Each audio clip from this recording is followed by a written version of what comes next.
I presidenti di municipalità per noi saranno importantissimi nell'azione di governo che avrà nella giunta e nei presidenti di municipalità un riferimento importantissimo. Giovanni Pellizzato per Venezia Murano Burano, Anna Forte per Mestre Carpenedo, Donatella Marello per Marghera, Fabio Brusò per Chirignago Zelarino, Lionello Pellizier per Favaro Veneto, Alessandro Ruben Strozzi per Lido Pellestrina.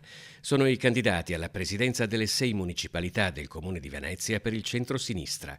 Il programma del candidato sindaco Andrea Martella prevede un rilancio di competenze e poteri delle municipalità come enti più prossimi al cittadino, rappresentativi delle diverse realtà di un comune complesso ed esteso. È una richiesta che io sento dappertutto.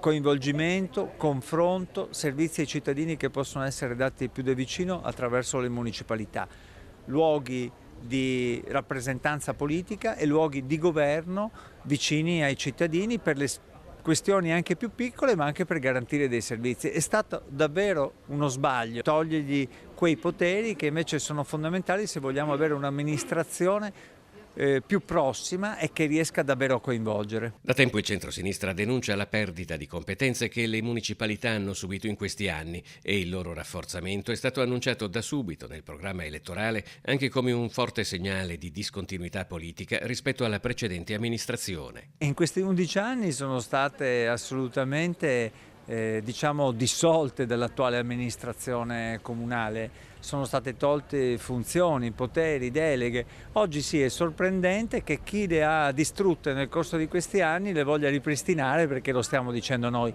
Noi lo faremo seriamente, chi lo dice oggi non è credibile dal momento che nel corso di questi anni le ha quasi sciolte.